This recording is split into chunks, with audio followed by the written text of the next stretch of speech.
Have you ever looked at your blood sugar 1 or 2 hours after you've just had a meal and it's still reading like 12, 14, or maybe even 16 millimole per liter? Hmm. You now start to panic and then you're rushing to take a correction dose. An hour later, you are all shaky, you're sweaty, and treating a very severe hypo. Does this scenario sound vaguely familiar? For me, it sounds very, very familiar. And I used to do this quite a lot because I was super, super uncomfortable with seeing any form of high numbers. If you have, you are not alone.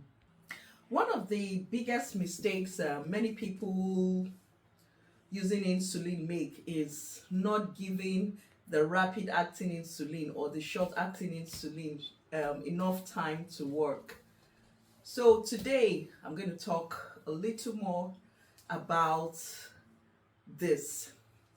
I'm going to explain why this happens, why it is so dangerous, and what you should do instead.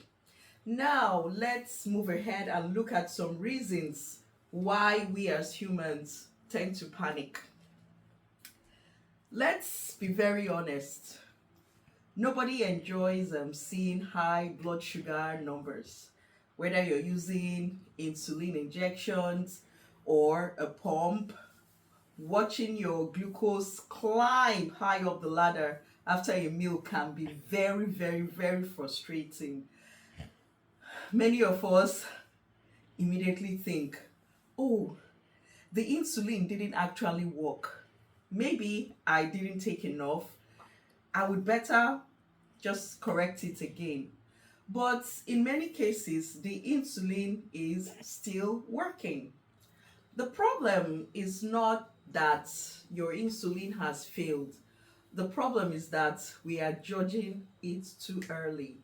Next, let's try and understand how rapid acting insulin or the short acting insulin work.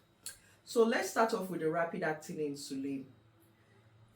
It doesn't work instantly like we think with the word rapid.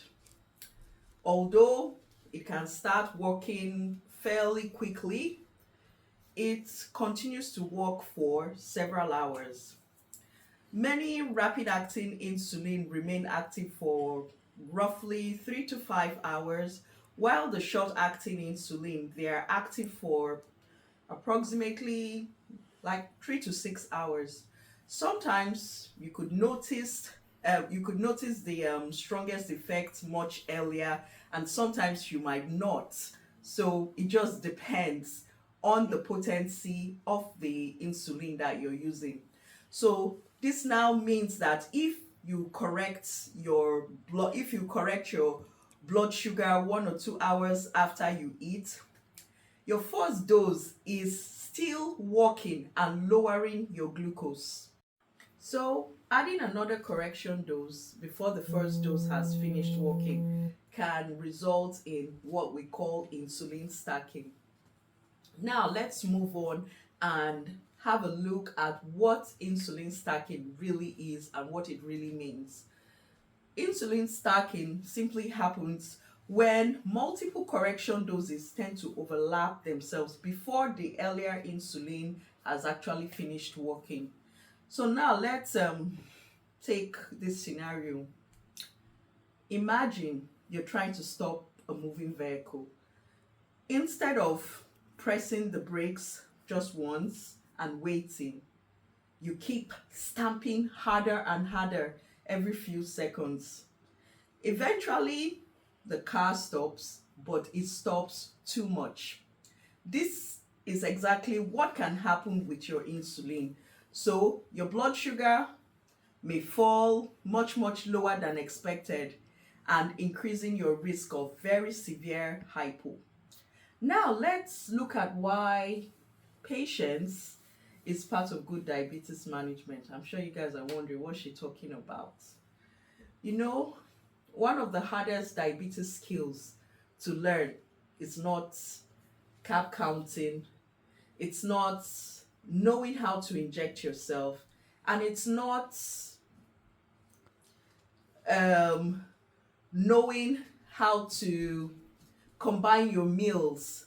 It is patience. Patience is the hardest skill in diabetes management. I remember once my mom, when I was much younger, she made a statement. She says,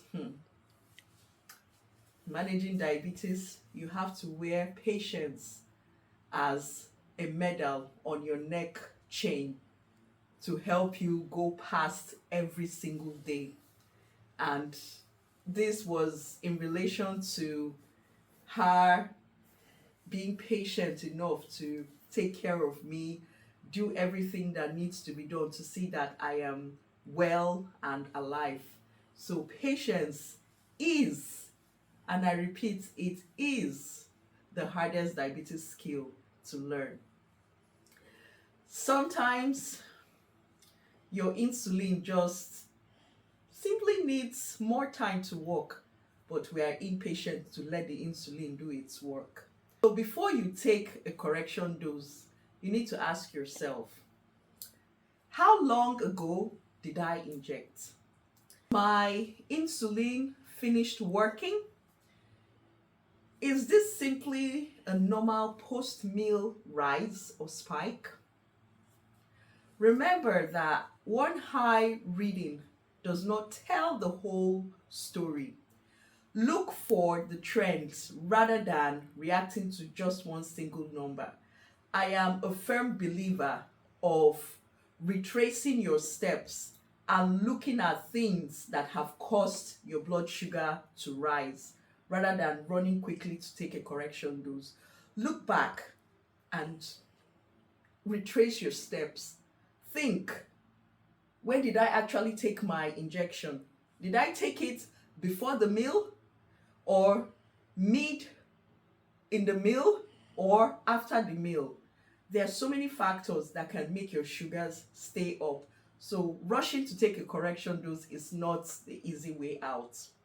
Now let's move on and look at some practical tips that I have practiced to help me avoid insulin stacking. It might come in handy for you, but these are practical tips that I have used, and they have worked, so you can give them a try.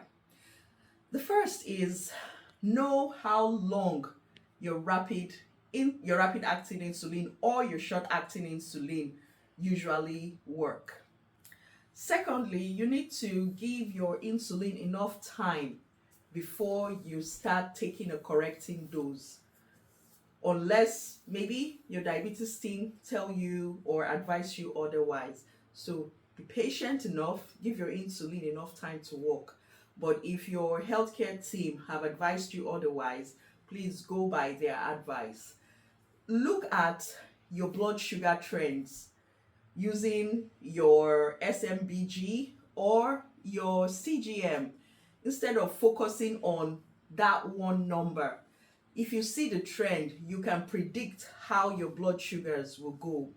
And you need to review why your blood sugars are high. You think about things like, was the meal that I ate high in fat? Did I underestimate my carbohydrate to insulin ratio? Was my pre-bolusing too late? So these are factors that I previously spoke about.